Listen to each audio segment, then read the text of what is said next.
Okay, Dale again, part three on this Jesus. So I was in the dark night of the soul, and I'm screaming out and I'm crying like to help, and I'm really and I'm angry at times. More often than not, I'm just really in pain. But at first, I was angry that Jesus was not responding to me like he had before when I said I was in hell. My grandfather told me if you're in need of help and stuff, uh, call out and he'll come to you. He did. I did. I called out all the time. He didn't come to me. It didn't seem like.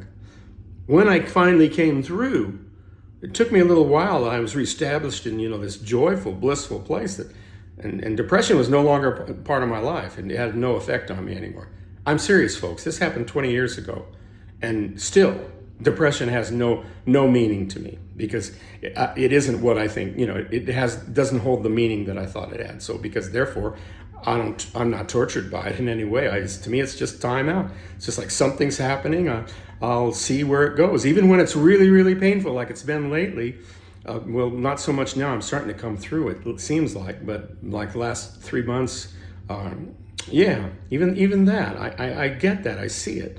And when I came through, I saw Jesus in my mind. That's normally now I see him in my mind somehow, like he was in how I imagine him when he was with the woman who was going to be stoned by all the Jews and the higher ups that were going to stone her for being an adulteress. And he said, those of you who are without sin, cast the first stone. And they all, looked at him and they probably said something like, God, you know how to kill a party. And they threw their stones down and they went away. And then the woman came up to him and she said, and she was going to say thank you. I can't remember exactly what she said at this point. What I do is remember what he said. And he said, is there anyone here to condemn you? And she said, no. And he said, well, neither do I. I do not condemn you either. He said, go and sin no more. Well, of course, go and sin no more, because this is where it leads. It leads to this craziness. This is how you get your truth, is through craziness. Okay? So it might be a good idea not to do that anymore. But he didn't say, he didn't say you can't do it anymore. He was suggesting that she doesn't do it anymore. All right? And sometimes we do, sometimes we don't. Anyway, he was always there. So when he was there, he was sitting on the ground, and he was, according to the Bible, he's stirring the sand or before him with his finger, drawing in the sand. When they approached him about what to do, and he started this whole thing about those of you without sin, cast the first stone. And I always see him that way now. He doesn't speak to me. It's like he's very calm and peaceful, and he's sitting in the sand very peacefully, drawing in the sand. And he looks up to me when I talk to him.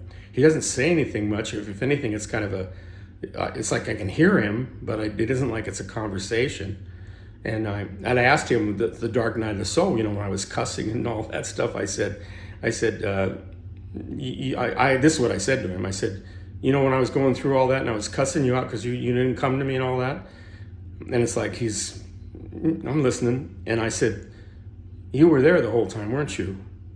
And it's like he looked up to me, and in his own way, he says, it's like he's saying, yeah, I was there. Yeah, of course I was there. I said, and you knew I had to come through that, didn't you? And he was like, yeah, I knew you had to come through that. You did too. And then I said, this one almost makes me cry every time. It was like I said, you knew I could come through it, didn't you? And he went, of course I knew you could. Like he's saying, you're my brother. You're my heart. You could come through anything. You're my brother. And that's how I see him. That's how close I am to him. So when, like for instance, now Christendom seems to do this thing with worshiping him or saying like he's your savior. I'm just going to stick with worship right now. One time in my mind, I asked him and I said, why are all the Christians worshiping him? And what's that all about? And in my mind, he said this to me. He said, well, and he was very loving with it. He just said, well, when they can't follow me, when they're unable to follow me, for whatever reason now, or he says, when they're unable to follow me, then they worship me. Oh, I got it. And I follow him. I don't ask, what would Jesus do? No, I know what Jesus would do. And the question is, will I do it? And if I don't want to do it, I have to kind of turn to Jesus and God and say, and I am that way. I say, help me. These are my spirit. This is my spirit. Everything, the plants, animals, you and God and Jesus, whatever we call it. It's like I'm asking, I'm saying, help me. I'm willing, help me. And I get that help. I get that help always. I always get that help. So I follow him. The concept of worshiping Jesus, I can't even conceive of it, because first of all, for me to worship Jesus, I would have to distance myself from Jesus. Yeah. I would have to have him removed from me, far away, so that I could worship him from a distance.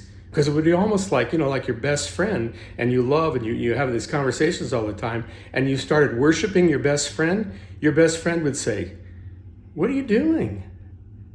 I love you. You love me. That's all we need, isn't it?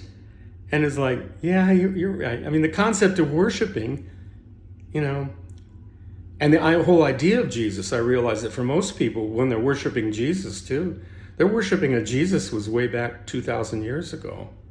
And I believe that's okay, that he was 2,000 years ago. But the Jesus I know is not 2,000 years ago. How could it be when the one that I know is right here and now? Here and now. And see, this is the interesting thing about Christianity and stuff, is most Christianity, I mean, I have peers and I've explored spirituality for a long time in Christianity, and people who have connections or beliefs in Jesus. And I hardly ever, I mean, I can't be honest, I have not, I'm not saying that there's not a person out there, but I've never met someone who really sits with that position where I'm at and says, oh yeah, he's right here, isn't he? Isn't it great? He's right here. I mean, I have people that say, oh yeah, I love Jesus with all my heart and mind and my soul, and that's what makes my life work. But do you know him? Do you know him like he's in your living room and he's sitting right next to you and he's in your heart and he's talking to you and you're not afraid to say anything and you're not afraid to sin, you're not afraid of anything, because your brother who loves you unconditionally and is the master of forgiveness is with you, saying, yeah, you're almost like he says, everything I do, he's going like, Dale, I love you. You are just so good. I'm just so glad we know each other. Okay, the next video.